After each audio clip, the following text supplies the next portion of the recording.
Сәлем достар. Алдарыңызда Дин Курка атты фильміне қысқаша шолу. Никогда не сдавайся.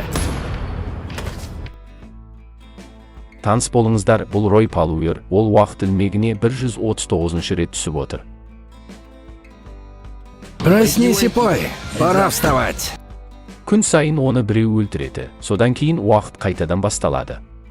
Рой әлгі адамның жасайтын әр қимылын жаттап алған, тіпті миниганнан атылған оқтардың бағытында біледі.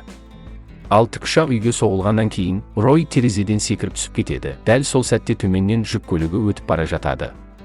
Бұл әдісі тек 22-ші әрекеттен кейін ғана сәтті шығады. Рой көлікті тартып алып, қашуын жалғастырады. Оның жоспары бойынша киллердің көлігіне автобус соғылуы керек болатын. Бірақ автобус қашан келетінін ұмытып кетіп, автобус өзіне барып соғылады. Осылайша уақыт қайтадан басынан басталады. Әр жолы ол аман қалуға бір қадам жақындай түседі. Бірақ сонымен қатар, оны өлтіргісі келетін жаңа адамдар да көбейе береді. Ол қанша тырысса да барлығы бір сценариймен аяқталады. Ол бәрібір өледі. Не нравится мне твой тон. Оның жалғыз үміті Джемма, ол аса құпия үйім ішінде жұмыс істейді. Алайда полковник оған Джемманың қаза тапқанын айтады. Оның сөзінше бұл кездейсоқ оқиға болған. Бірақ олардың әңгімесін екі ағайынды үзіп жібереді. Енді Ройдың мақсаты әйелімен не болғанын білу. Тағы бір қуғыннан кейін Рой Джейкке келіп, екі бөтелке ішімдік сұрайды. Дәл осы уақытта Дейв терактілер туралы сандырақтай бастайды. Ал сәл масайған Рой қайталана беретін өзінің өлімдері туралы айтады. Айналасындағылар оған тек күліп қарайды. Ну ты даешь, дружище. Ты не думал закодироваться? Бірақ мұның бәрі тек уақытты ұту үшін жасалған. Себебі әр күн сайын сағат 12:47-де оны өлтіреді. Убивают меня по неизвестной причине. Ол ешқашан бұл уақыттан ұзақ өмір сүре алмаған. Енді біз өткен күнге, уақыт ілмегі әлі басталмаған сәтке ораламыз. Рой Джемманың жанына келеді. Джемма одан неге телефоны жұмыс істемей тұрғанын сұрайды. Ал Рой болса, Дельта жасағына арналған резюмесін беріп, Джемманың жұмысы туралы сұрақтар қоя бастайды.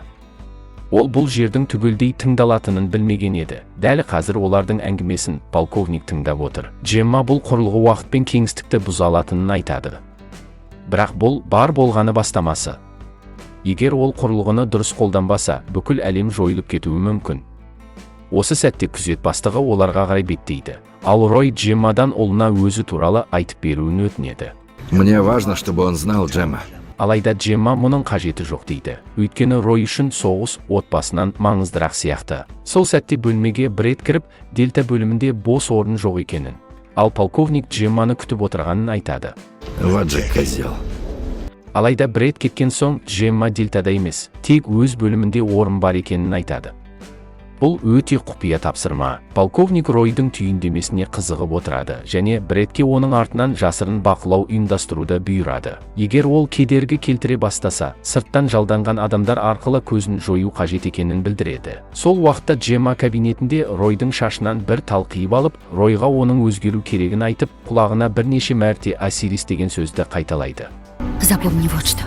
Осирис. Полковник Джеммадан не себепті жобада кідірістер болып жатыр, және ол неге қауіпсіздік протоколдарын бұзып жүр деп наразылық білдіреді. Этого учреждения не должны ни в коем случае разглашаться. Осыдан кейін полковник өз хикаясын айта бастайды. Оның мәні полковник адамдарды жануарлардан артық көреді емес. Бірақ ол жануарды өлтіргеннен гөрі адамды өлтіргенді жөн санайтындардың бірі. Кейде агрессия бұл махаббаттың бір түрі деп айтады. Никаких бывших и личностей из прошлой жизни. Кешкі уақытта Рой әдеттегідей барда отырады. Сол сәтте бір қыз оған қарап, сен әлі де біреуді сүйіп жүрсің дейді. Бұл сөз Ройдың жанын тербетіп кетеді. Кенеттен телефоны шырылдайды. Арғы жағында Джемма, ол енді шешуші әрекеттерге баруы керек екенін айтып, егер оған бірдеңе болса, Рой өз міндетін орындауы қажет дейді. Бірақ олардың әңгімесін тағы да тыңдап отырғандар бар екенін Джемма білмеген еді. Осы себепті полковник оған іздеу салуға бұйрық береді. Найди ее. Осылайша Рой үшін уақыт ілмегі басталып кетеді.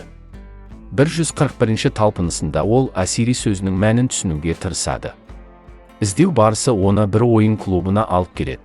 Ол жерде орындықта отырып, қандай да бір белгі ишара іздей бастайды. Что это за подарок, блин, такой? Ол бір жазудың артқы бетінде Джеммадан келген құттықтауды байқайды. Соңында уақыт ешкімді аямайды деп жазыпты. Кенеттен ол өз ұлын көріп қалады да, оны қуып жетпек болады. Бұл оларды компьютерлік залға алып келеді. Привет. Обалдеть, как же ты вырос, а? Рой ұлына мектепке бармай жүруге болмайтынын айтады, және көшедегі баладан не сатып алғанын айтса, өзі ештеңе ешкімге айтпайтынын уәде етеді. Это карточная РПГ. Я выменил ее у того типа. Содан кейін олар бірге суши жеуге кетеді. Бірақ Рой жанынан өтіп бара жатқанда, қыздың ноутбугі істен шыға бастайды. Сыртқа шыққанда ол сағатқа қарап, өзінің әдеттегі уақыттан 3 минут артық өмір сүріп жатқанын байқайды. Енді тек бұл қалай мүмкін болғанын түсіну керек. Сол кезде Рой өзінің әрдайым ашық жер жүргенін, сол себепті жучок сигналын оңай таратып отырғанын ұғады. Жер асты туннеліне түскен сәтте сигнал үзілген. Бірақ киллерлер де сонда жетіп келеді. Ол ұлын құтқарып қалу үшін оны құшақтайды, және ажал алдында өзінің оның әкесі екенін мойындайды. На долю секунды я увидел любовь на лице сына. Келесі ілмекте Рой полковниктің өзін қалай бақылап отырғандарын анықтамақ болады, бірақ нақты жауап ала алмайды. Осыдан кейін ол Джейктің кафесіне барып, Дейвтен маяктың қайда болуы мүмкін екенін сұрайды.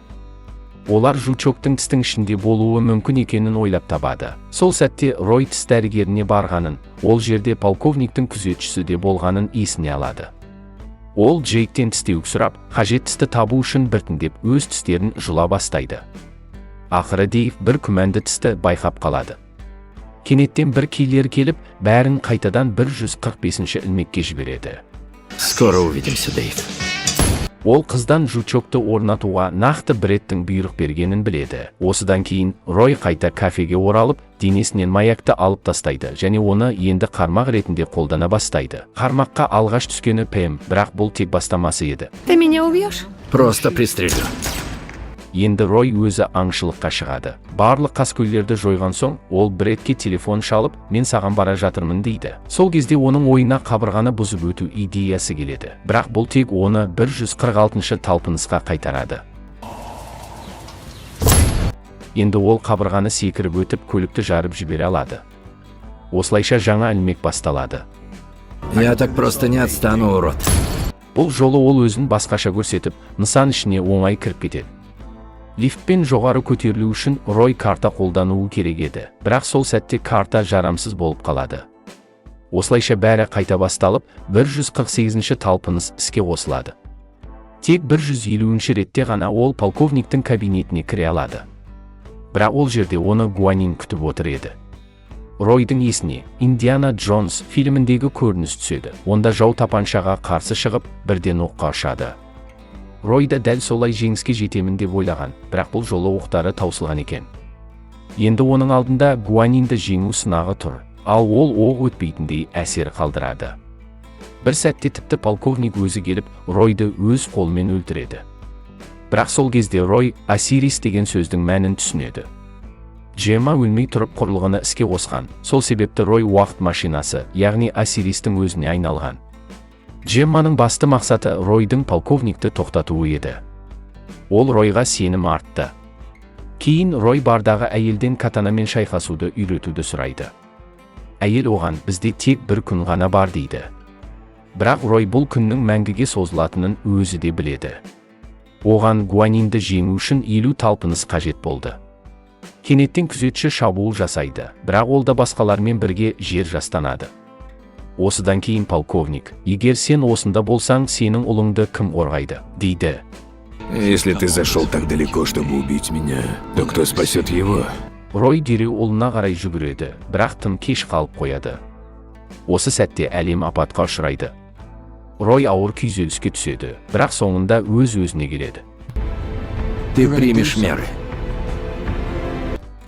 Ол ұлын тауып, онымен бірге уақыт өткізуді шешеді. Ты опять победил. Конечно, я же лучший. Осы уақыт ішінде Рой бір маңызды шындықты түсінеді. Бақыт әрдайым оған жақын жерде болған, тек өзі оны байқамаған екен. Бірақ әрдайым барлығын құрылғының жарлысы үзеді.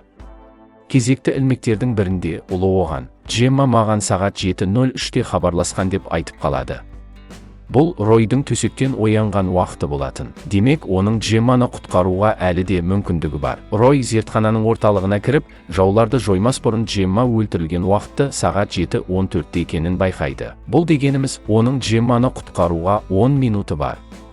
Ол тікұшақты басып алып, Юнионның шатырына қонуды бұйырады. Камерадан Рой қаскөйлердің бір дәлізбен келе жатқанын көреді. Соларға қарсы миниганды қолдану ойына келеді. Джемманың өлуіне 1 минут қалғанда Рой оның кабинетіне кіріп келеді. Джемма одан неше талпыныс болды, деп сұрайды.